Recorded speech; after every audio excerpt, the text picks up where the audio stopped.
네, 우리는 시편에 대해 계속해서 살펴보고 있습니다.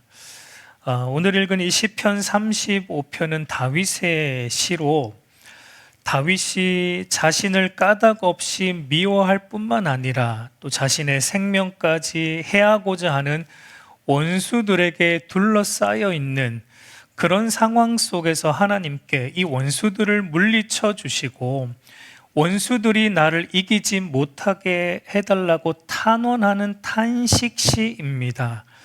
그래서 여러분, 우리가 시편 35편을 다 읽지는 않았지만 이 35편을 보면 다윗이 하나님께 원수들을 이렇게 해달라라는 어떤 탄원의 말들이 굉장히 많이 나오는데 전부 어떤 내용입니까? 원수들이 망하게 해달라는 내용인 것을 보게 됩니다. 우리 몇 군데만 보면은, 우리 4절을 보면은 내 생명을 찾는 자들, 그러니까 원수들이죠. 이 원수들이 부끄러워 수치를 당하게 하시고 물러가 다 낭패를 당하게 하소서라고 하나님께 탄원합니다. 그리고 8절을 또 보면 멸망이 순식간에 원수들에게 닥치게 하시며 또 자기가 친 그물에 걸려 원수들이 스스로 멸망 중에 떨어지게 해달라라는 탄식의 어떤 내용을 말하고 있죠. 그래서 이러한 내용 때문에 흔히 시편 35편을 저주시로 분류하기도 합니다. 그러니까 기본적으로는 원수들의 까닭 없는 어떤 공격으로 인해 하나님께 탄원하는 탄식시이기도 하지만 동시에 원수들이 망하기를 간절히 바라는, 다윗이 원수들을 한마디로 저주하는 저주시이기도 합니다. 여러분, 시편에는 이와 같은 저주시가 덜어 있습니다. 그 중에 가장 유명한 저주시가 4편이 있어요.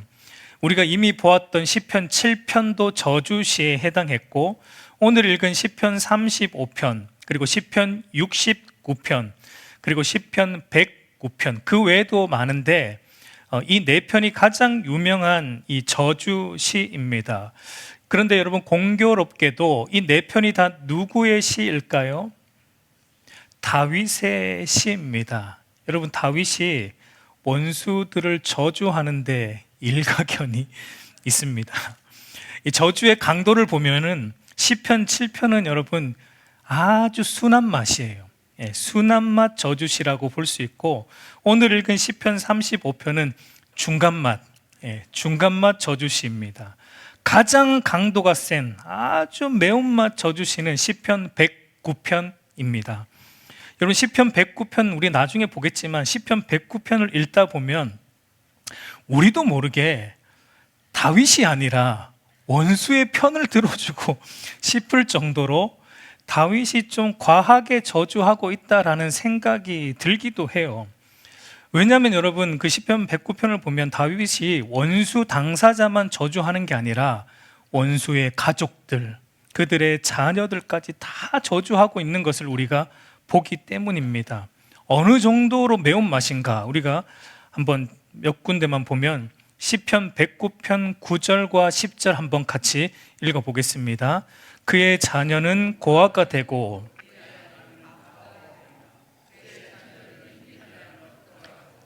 그들의 황폐한 집을 떠나 빌어먹게 하소서. 그리고 우리 109편 13절도 한번 같이 읽어볼게요. 그의 자손이 끊어지게 하시며 후대에 그의 이름이 지워지게 하소서. 여러분, 엄청나죠?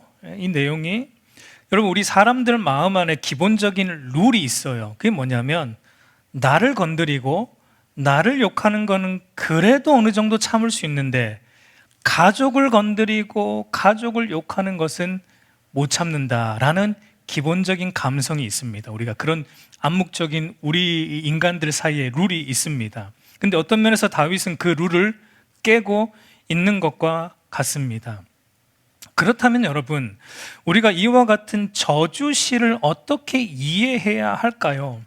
그러니까 표면적으로만 놓고 보면 다윗의 저주시는 마치 성경의 가르침과 반대되는 것 같아 보입니다. 왜냐하면 성경은 우리에게 뭐라고 말합니까? 원수를 어떻게 하라라고 우리에게 말하고 있어요. 원수를 사랑하라, 내 몸같이 사랑하라 라고 우리에게 말하고 있기 때문이죠. 레위기 19장 18절을 보면 원수를 갚지 말고 동포를 원망하지 말며 내 이웃 사랑하기를 내 자신과 같이 사랑하라. 나는 여호와이니라. 구약에서도 이미 원수를 사랑하라라고 말했습니다. 어떤 사람들은 구약에서는 원수를 갚아도 되고 신약에서만 원수를 사랑하라라는 가르침이 나온다라고 하는데 그건 여러분 잘못된 겁니다. 구약에서도 이미 하나님은 원수를 갚지 말고 사랑하라라고 말씀하셨고, 마태복음 5장 44절 우리 산상수훈에 나오는 말씀도 보면 나는 너희에게 이르노니 너희 원수를 사랑하며 너희를 박해하는 자를 위하여 기도하라. 누가복음 6장 27절도 보면 그러나 너희 듣는 자에게 내가 이르노니 너희 원수를 사랑하며 너희를 미워하는 자를 선대하며 라고 말하고 있습니다. 이처럼 여러분, 성경은 우리에게 원수를 갚지 말고 도리어 사랑하고 더 나아가서 그냥 우리가 단순히 소극적으로 미워하지 않아야지, 말로 사랑해야지 하는 정도가 아니라 더 나아가서 원수를 어떻게 하라는 겁니까? 그들의 선대해주고 그들을 위해서 복을 빌어주고 그들을 위해 기도해주라라고 성경은 우리에게 말하고 있는데, 근데 여러분, 다윗은 왜 이렇게 원수들이 망하게 해달라고 이 원수들을 하나님 저주를 하는 이런 시를 다윗은 쓰고 있을까요? 다윗의 이 시편이 여러분 잘못된 것일까요? 아니면 다윗처럼 이렇게 원수 저주해서는 안 된다라는 교훈을 우리에게 주기 위해 이 다윗의 시편이 쓰여졌을까요? 그런 건 아니죠. 그러면 이것을 어떻게 이해해야 할까? 여러분, 우리가 다윗의 이 저주시, 시편에 나오는 원수를 저주하는 이런 저주시를 볼 때 유념해야 할 것은 다윗이 원수들을 저주하는 동기입니다. 동기. 어떤 동기로 이러한 말을 하고 있는지를 우리가 유념해서 봐야 되는데, 여러분, 이것은 다윗이 자기 개인적인 원수에 대한 개인적인 복수심으로 하는 어떤 말들이 아니다라는 것을 우리는 기본적으로 알고 있어야 됩니다. 다윗이 이런 말을 하는 베이스, 동기가 뭐냐면 하나님의 공의와 정의가 온전히 실행되지 않는 것 같은, 그러니까 악인들이 득세하는 불의한 이 세상을 바라보면서 그런 것에 대한 거룩한 분노와 거룩한 어떤 의로운 분노가 다윗의 동기라는 것을 우리가 염두에 두고 이런 저주 시편을 우리가 봐야 돼요. 이것이 다윗의 저주시를 이해하는 핵심적인 키입니다. 여러분, 다윗의 심정은 이런 것이라고 볼 수 있습니다. 그러니까 내가 까닭 없이 멸시당하고 내가 아무런 이유 없이 조롱받는 것은 물론 그거 괴로운 건데 그래도 참을 수 있다. 그런데 하나님이 원수들에게 멸시당하는 것, 그런 상황, 그러니까 그들이 하나님을 두려워하지 않고 악한 일을 아무렇지도 않게 행하는 불의한 상황이 지금 일어나고 있는 것을 볼 때는 내 마음이 아프다, 이런 겁니다. 지금 다윗은. 그래서 악인들이 하는 말들을 들어보니까 내가 악하게 살아도 아무런 어떤 심판이 없다, 내가 악하게 사는데 아무런 문제가 일어나지 않는다, 그러니까 하나님은 없다라는 말을 악인들이 서슴지 않고 말하면서 악을 자행하고 있는 이런 불의한 상황, 세상에 이런 불의한 상황을 볼 때 내 마음이 너무 아프고 그것을 볼 때는 내가 화가 치밀어 오른다, 그것 때문에 내가 이와 같은 말들을 하고 있다라는 것을 우리가 알아야 됩니다. 그러니까 여러분, 다윗의 저주시의 동기는 하나님의 공의와 정의가 이 땅에서 이루어지기를 바라는 것이고, 하나님의 공의와 정의가 이 땅에서 이루어지려면 뭐가 사라져야 돼요? 죄와 악이 사라져야 되는 거예요. 하나님의 공의와 정의에 반하는 죄와 악이 무너져야 하는 것이고, 하나님의 공의와 정의를 거스르는 악인들이 무너져야지 하나님의 공의와 정의가 이 땅에 서는 것이기 때문에 그런 차원에서 다윗은 악인들의 망함, 원수들의 망함을 말하고 있는 것이지, 다윗 자기의 어떤 개인적인 복수심, 야 너희가 나에게 이렇게 했지? 어디 한번 맛 좀 봐라, 이런 식의 개인적인 복수심으로 이들을 망하게 해주십시오, 이들을 넘어지게 해주십시오 라고 말하고 있는 내용이 아니다라는 점을 우리가 이 저주시를 볼 때 이 점을 염두에 두고 우리가 이해해야 된다는 것입니다. 그리고 여러분, 또 중요한 것은 다윗은 원수들의 죄와 악에 대한 처벌을 자기가 하려고 하지 않고 있고 누구에게 맡기고 있다라는 겁니까? 하나님께. 내가 이들의 죄와 악을 처단하고 온전히 바로 잡겠다라는 게 다윗의 심정이 아닙니다. 다윗은 그것을 하나님께 맡기면서 호소하고 악인들을 심판해 달라고 호소하고 있는 내용임을 우리가 알아야 돼요. 여러분, 우리가 잘 알지만 다윗은 자기를 죽이려고 했던 사울을 죽일 기회가 몇 번 있었죠. 그럼에도 다윗은 어떻게 했습니까? 자기 손으로 사울을 죽였습니까? 죽이지 않았죠. 우리 사무엘상 26장 9절에서 11절 한번 같이 읽어보겠습니다. 다윗이 아비새에게 이르되 죽이지 말라.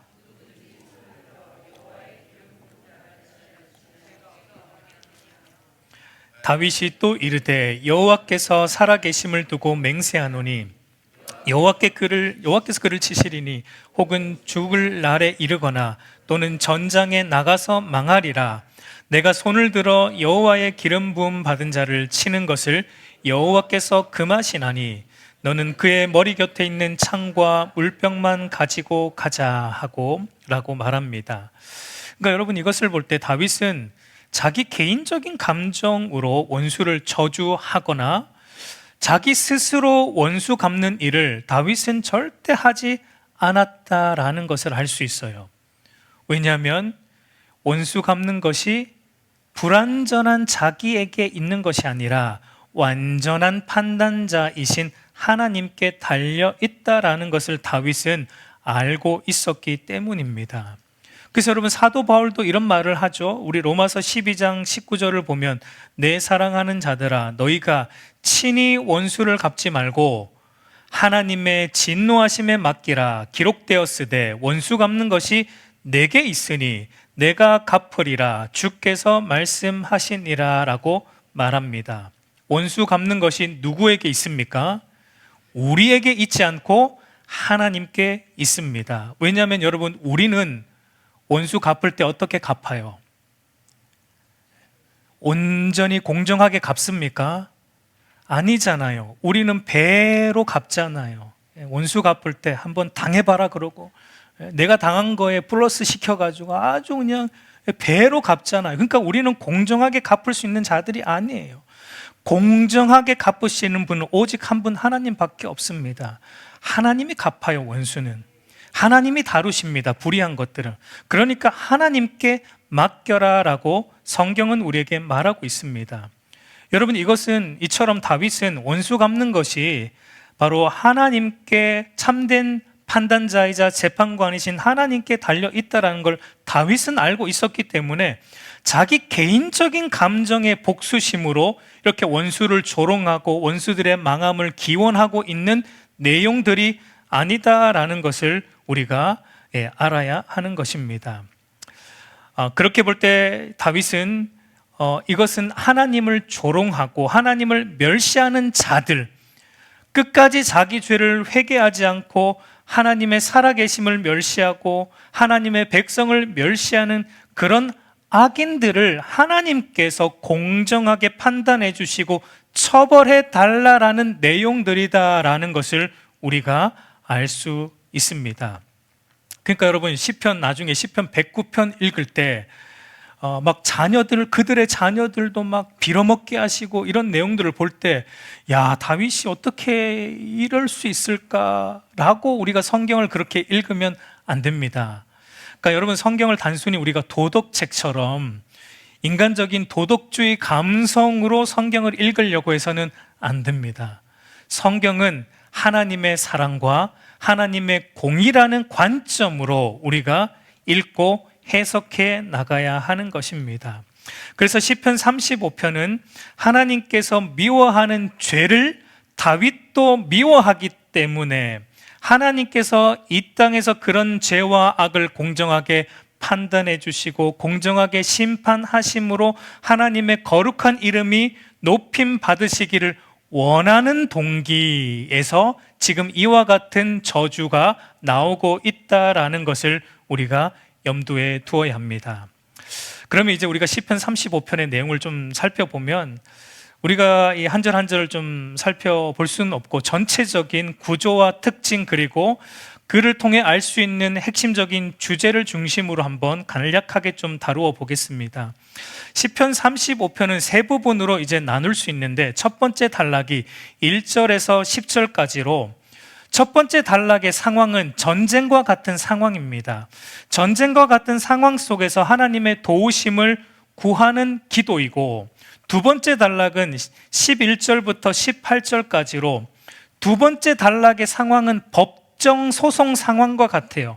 법정 소송과 같은 상황 속에서 하나님께 탄원하는 기도이고 세 번째 단락은 19절에서 28절까지로 이 모든 상황 속에서 하나님께 승리를 구함과 동시에 하나님의 승리를 확신함으로 드리는 찬송입니다. 여러분, 이런 구조를 통해 우리가 먼저 알 수 있는 것은 오늘 우리가 살아가는 삶은 하나님에 대한 믿음과 하나님에 대한 불신이 서로 치열하게 싸우는 영적 전쟁터와 같고 그리고 진리와 비진리가 서로 변론하고 있는 법정 소송 현장과 같다라는 거예요. 우리가 살아가는 이 삶이 바로 믿음과 불신이 싸우는 영적 전쟁터이자 진리와 비진리가 변론하는 법정 소송 현장과 같다라는 것을 우리는 이 구조를 통해 알 수 있습니다. 여러분, 그 말은 우리 그리스도인은 이 세상을 어떻게 살아야 한다라는 것입니까? 그리스도인은 여러분 이 세상에서 진리와 믿음의 변호사로 살아야 되고 진리와 믿음의 전사로 살아야 한다라는 것을 말하고 있습니다. 그래서 여러분, 그리스도인은 세상에서 쏟아져 나오는 수많은 정보들, 여러분 뉴스를 보고 TV를 보고 신문을 보고 하여튼 세상에서 들려오는 수많은 정보들과 수많은 어떤 소식들 중에 무엇이 진리이고 무엇이 믿음에 속한 것인지 무엇이 비진리이고 무엇이 불신에 속한 것인지를 우리가 잘 분별하여서 진리와 믿음을 우리가 변호하고 진리와 믿음을 따라 사는 이 싸움을 저와 여러분이 해야 된다라는 것입니다.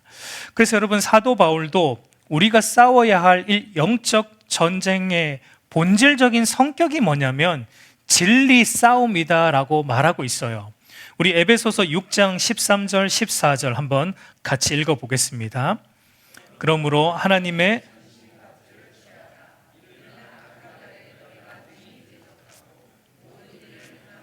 서기 위함이라. 그런즉 서서 진리로 너희 허리띠를 띠고. 그러니까 영적 전쟁을 위해 저와 여러분이 취해야 될 전신갑주가 여러 가지가 있는데 그 중에 첫 번째가 무엇입니까? 진리의 허리띠를 두르는 것입니다. 여러분, 첫 번째가 진리라는 것이 굉장히 의미심장한데 이것은 우리가 싸워야 할 영적 전쟁의 성격이 뭐라는 거예요. 우리가 싸워야 할 영적 전쟁, 우리가 살아가는 모든 삶이 사실상 어떤 영적 전쟁인데 그 영적 전쟁의 성격은 뭐냐면 진리 전쟁이라는 겁니다. 진리 싸움이라는 거예요. 무엇이 진리고 무엇이 비진리인지를 그 가운데서 구분하는 싸움을 우리는 싸워야 한다라는 겁니다. 그리고 그걸 허리띠로 이제 둘러야 되는데 여러분, 허리는 우리의 중심을 지탱하는 부분이죠. 그러니까 진리의 허리띠를 두른다라는 것은 여러분, 진리가 우리의 이 영적 전쟁의 중심을 잡아주는 그러니까 진리의 여부에 따라, 우리가 진리를 잡고 있느냐에 따라 우리 영적 전쟁의 성공 여부가 결정된다라는 것을 의미하고 있는 겁니다. 진리이신 하나님과 진리이신 그분의 말씀을 우리가 얼마나 잘 아느냐, 얼마나 바르게 아느냐에 따라 우리가 싸우는 이 영적 전쟁과 같은 삶, 그리고 영적 변호에서 우리의 승패가 결정된다라는 것을 말하고 있는 거예요. 그래서 여러분, 저와 여러분의 신앙생활은 물론이고 우리의 삶의 성공 여부가 어디에 달려 있다라는 겁니까? 우리가 진리를 얼마나 잘 알고 있느냐에 달려 있다라는 겁니다. 호세아 4장 6절을 보니까 내 백성이 뭐가 없어서 망합니까? 지식, 진리가 없어서 내 백성이 망하는 겁니다. 이 백성이 왜 망하느냐? 진리를 모르기 때문이에요. 진리신 하나님을 바르게 참되게 알지 못하기 때문에 망합니다. 호세아 6장 6절을 보면 나는 인애를 원하고 제사를 원하지 아니하며 번제보다 하나님을 아는 것을 원하노라 라고 말하듯이, 하나님을 참되게 알면 우리의 신앙과 삶은 어떻게 됩니까? 살아나게 돼요. 승리하게 된다라는 겁니다. 그러니까 여러분, 하나님을 우리가 참되게 아는 것이 우리의 신앙과 삶을 지탱해 주는 우리의 허리와 같다라는 것을 우리가 알아야 됩니다. 그래서 주님께서도 뭐라고 말씀하시냐면, 하나님을 아는 것이 그게 하나님의 일이다라고 우리에게 말하고 있습니다. 우리 요한복음 6장 29절 한번 같이 읽어보겠습니다. 예수께서 대답하여 이르시되 하나님께서 보내신 이를 믿는 것이 하나님의 일이니라. 여러분, 하나님의 일이 무엇입니까? 교회에서 뭐 여러 가지 헌신하고 교회에서 뭐 여러 가지 사역들을 물론 그것도 하나님의 일의 일부분이지만, 그러나 그 중심, 그 일들의 핵심이 무엇입니까? 하나님, 예수 그리스도를 알고 믿는 것이 하나님이 가장 기뻐하는 사역, 일이다라고 말하고 있습니다. 여러분, 우리의 모든 사역의 궁극적인 목적은 뭐냐면 하나님을 아는 거예요. 예수님을 믿는 겁니다. 예수님을 아는 게 우리의 모든 사역에 나아가야 할 목적이다라는 것입니다. 그러니까 여러분, 우리가 예배를 하든지 기도를 하든지 뭐 찬양대로 봉사를 하든지 교사로 섬기든지 전도를 하든지 목회자로서 말씀을 전하는 일을 감당하든지, 이 모든 사역들, 이 모든 일들은 무엇으로 귀결돼야 됩니까? 하나님을 아는 것으로 귀결이 돼야 돼요. 아, 내가 오늘도 교사로 헌신했다, 이걸로 끝나면 안 되죠. 내가 오늘도 찬양대로 섬겼다, 내가 오늘도 어떠한 일로 교회에서 헌신을 했다로 끝나면 안 되고, 그 일을 통해 무엇으로 나아가야 되냐면 우리가 하나님을 더 깊이 알아가야 돼요. 그래서 더 잘 믿어야 되는 자리로 나아가야 돼요. 그 모든 일들을 통해서 우리는 하나님과 예수 그리스도를 깊이 알고 바르게 믿고 바르게 믿어서 참되게 그분을 섬기는 자리로 나아가는 게 목적이지, 그저 이 자리에 앉아 있는 게 목적이 아니에요. 그저 우리가 어떤 일을 감당하는 게 목적이 아니다라는 겁니다. 그리고 그에 따른 사역의 외적 결과는 여러분, 하나님께 맡기는 거예요. 우리의 소관이 아닙니다, 여러분. 우리는 그저 씨를 뿌리고 물만 줄 뿐이죠. 자라게 하시는 분은 하나님이신 겁니다. 우리의 소관은 그 일들을 통해 하나님을 더 깊이 알아가는 것임을 우리가 알아야 되는 것입니다. 그리고 또한 여러분, 이 구조를 또 보면은 이 세 단락으로 나눠지는데, 재밌는 것은 구조적인 특징이 뭐냐면, 각 단락의 마지막 부분이 찬양으로 끝난다라는 점이 구조적인 특징입니다. 그러니까 첫 번째 단락의 마지막 부분인 9절과 10절이 찬양이에요. 하나님을 찬양하는 내용으로 끝납니다. 두 번째 단락, 마지막인 18절을 보시면, 거기도 보면 어떤 내용으로 끝납니까? 찬양으로 끝나죠. 그리고 마지막 세 번째 단락의 마지막 절 27절, 28절도 보면 찬양으로 끝납니다. 중간중간에는 원수들을 망하게 해달라는 어떤 탄원의 내용들이 나오는데 항상 끝부분을 보면은 다윗이 하나님을 찬양합니다. 하나님을 높입니다. 라는 찬양으로 각단락이 끝나고 있는 것을 우리가 보게 됩니다. 여러분, 사실 다윗이 처한 상황만 놓고 보면 문제가 해결되었습니까? 문제는 조금도 해결된 것이 없습니다. 그럼에도 다윗은 각 단락이 끝날 때마다 찬양을 올리고 있다라는 것은 어떤 이유 때문일까요? 어떤 이유 때문일까요? 다윗은 결국 하나님이 이기실 것을 믿기 때문에, 결국 하나님이 승리하실 것을 다윗은 확신하기 때문에 항상 마지막은 그 하나님의 승리에 대한 찬양으로 끝내고 있는 것을 우리가 보게 됩니다. 그러니까 여러분, 다윗은 하나님께서 결국 이 세상의 죄와 악을 공정하게 처벌하심으로 하나님의 공의와 정의를 온전히 드러내실 것을 알았기 때문에 하나님의 공의와 정의를 따라 사는 자들을 결국은 높여주실 것을 알았기 때문에 항상 마지막은 찬양으로 마칠 수 있었던 것을 보게 됩니다. 그러니까 여러분, 다윗이 항상 바라보는 것은 하나님의 승리, 하나님의 승리를 바라봄으로 찬양을 올리고 있는 겁니다. 여러분, 이것은 영적 전쟁 중에 있는 오늘 우리에게도, 영적 소송 중에 있는 오늘 그리스도인에게도 너무나 중요한 부분이에요. 여러분, 이 세상을 보면은, 여러분, 찬양이 나옵니까? 세상을 보면은, 이 세상을 보면은 여전히 하나님의 공의와 정의가 실현되지 않는 것 같아요. 여전히 악인들이 더 득세하는 것 같아 보입니다. 그래서 우리 마음에 어떤 생각이 듭니까? 믿음으로 사는 것이 무슨 의미가 있을까라는 생각도 들 때가 우리 안에 찾아오기도 합니다. 우리의 믿음이 의심이 될 때도 있습니다. 그러니까 여러분, 사람을 보고 세상을 볼 때 뭐가 없어요? 만족함이 없고 찬양도 안 나옵니다. 근데 다윗이 그러한 어지러운 세상 중에 있는 시선을 다윗은 늘 들어서 누구를 봅니까? 눈을 들어 하나님을 보니까, 하나님이 결국은 이기실 것을 보니까, 하나님이 결국은 이 세상의 죄와 악과 불의를 공정하게 다루실 것을 미리 내다보니까 다윗은 어지러운 중에서도 찬송이 터져 나오고 그 하나님을 바라봄으로 만족과 기쁨으로 살아가고 있는 것입니다. 그러니까 여러분, 저와 여러분들도 그렇게 하라는 거예요. 그러니까 여러분, 너무 뉴스 많이 보지 마세요. 너무 세상 어떻게 돌아가는 거에 관심을 좀 덜 가지세요. 관심을 아예 안 가질 수는 없겠지만 그것만 들여다보고 있으면 여러분, 뭐 찬송이 나옵니까? TV 보고 있으면 찬송이 나와요? 안 나오잖아요. 한숨만 나오지. 아이고, 세상에 뭐 이런저런 한숨만 나오죠. 근데 그 TV에서 눈을 들어 하나님을 바라보니 뭐가 나옵니까? 찬송이 터져 나옵니다. 여러분, 이 수요일 저녁에 집에 앉아 TV 보고 있으면 이렇게 찬송이 나옵니까? 안 나오죠.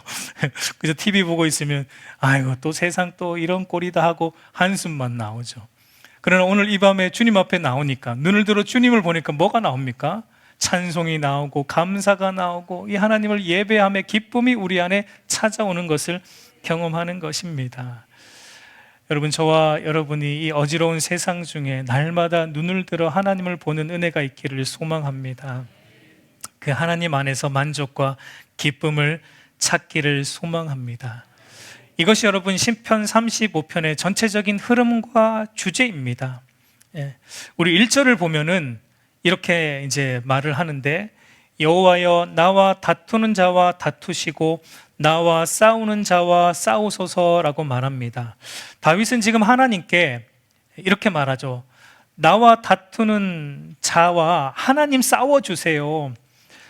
나와 지금 내 원수들과 하나님이 좀 대신 싸워주시고 하나님이 대신 다투어 주세요라고 다윗은 자기가 싸우려고 하지 않고 하나님께 호소하고 있는 것을 보게 돼요.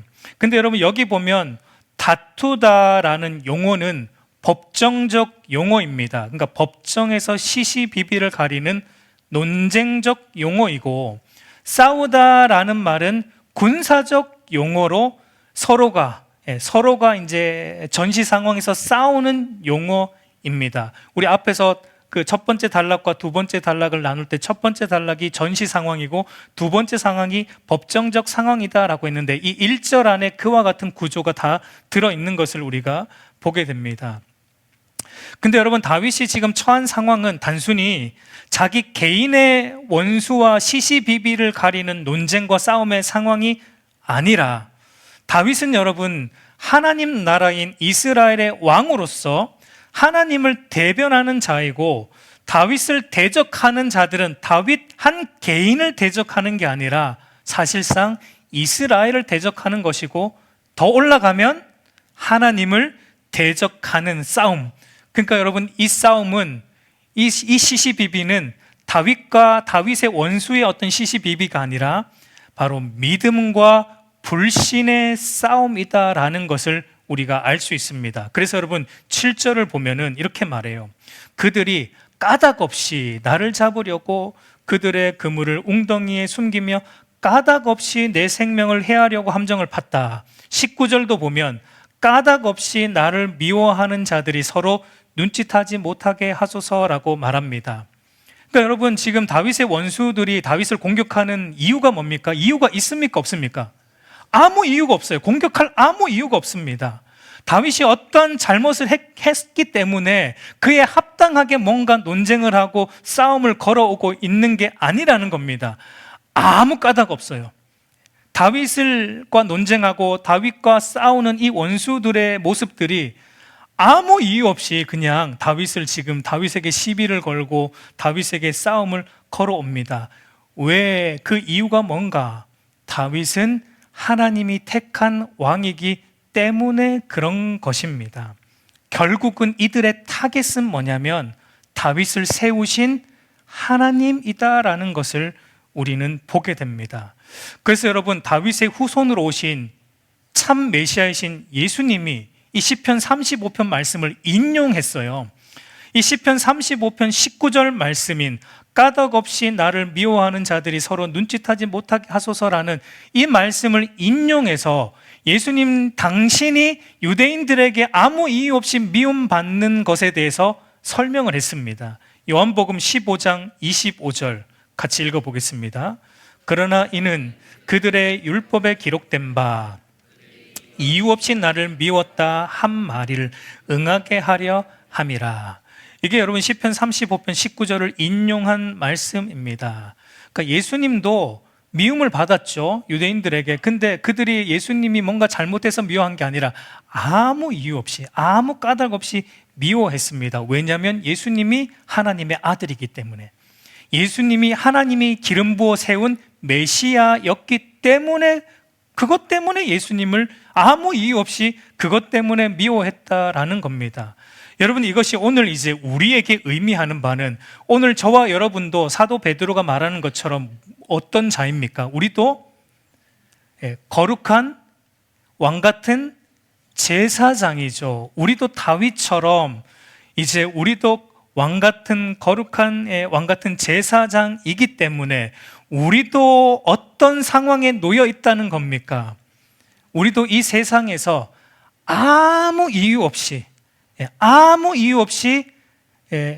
미움과 박해를 받는 억울한 상황에 우리는 놓여 있는 자들이다라는 것을 말하고 있습니다.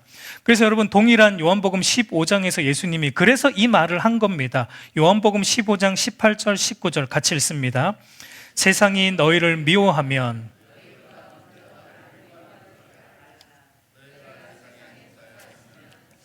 자기 것을 사랑할 것이나 너희는 세상에 속한 자가 아니요 도리어 내가 너희를 세상에 택하였기 때문에 세상이 너희를 미워하느니라.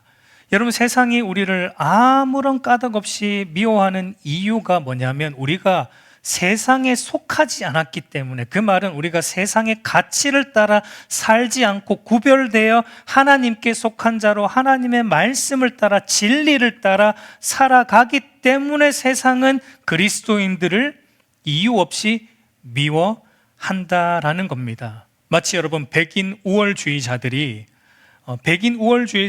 아무 이유 없이, 흑인들이 자기들과 피부색이 다르다는 이유 때문에 미워하는 것처럼 이 세상도 아무런 이유 없이 우리 그리스도인들이 세상 사람들과 똑같이 살지 않는 것 때문에, 똑같은 세상의 가치로 살지 않고 우리가 구별되어서 말씀을 따라, 진리를 따라, 믿음을 따라 살아가는 그거 하나 때문에 미워하는 것과 같다라는 것입니다. 우리는 여러분 그와 같은 삶 속에 내던져져 있는 자들이다라는 것을 염두에 두어야 합니다. 여러분, 다윗이 그런 상황 속에서도 다윗은 어떻게 했습니까?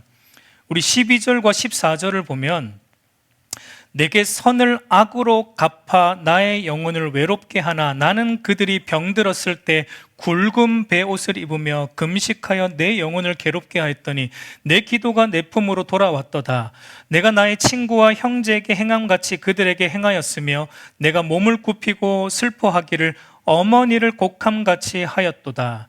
여러분, 다윗은 이유 없이 모함을 당하고 미움을 받고 있는데 그런 자들에게 다윗은 도리어 어떻게 했습니까? 다윗은 도리어 어떻게 했습니까? 선으로 행했어요. 다윗은 보세요. 다윗이 뭐라고 말하죠? 선을 악으로, 그러니까 이 사람들이, 이 원수들이 나에게 선을 악으로 갚았다라는 말은 다윗은 이들에게 어떻게 했다는 겁니까? 선을 행했다는 거죠. 그리고 다윗은 또 이들이 병들었을 때 어떻게 했습니까? 기도해 주었고, 그들의 병 낫기를 위해 기도해 주었고, 그들에게 친구와 형제에게 행함같이 선대해 주었다라는 것을 말하고 있습니다. 그러니까 여러분, 다윗은 하나님의 말씀을 따라 원수를 사랑했습니다. 진실로 사랑했어요. 원수를 선대했습니다. 그러니까 여러분, 오늘 이 본문에 나오는 다윗이 원수들이 망하게 하시고 원수들이 미끄러지게 하시고라는 말은 다윗의 개인적인 원한의 말들이 아니다라는 것이 여기서도 증명이 되는 것이죠. 다윗은 원수들에게 여러분 선을 행했고 선대했습니다. 그럼에도 그들이 어떻게 했다는 거예요? 그들은 다윗의 선을 도리어 악으로 갚았고 다윗의 영혼을 괴롭게 했고, 그리고 15절 16절 우리 한번 같이 읽어볼게요. 내가 넘어짐에 그들이 기뻐하여 서로 모임이여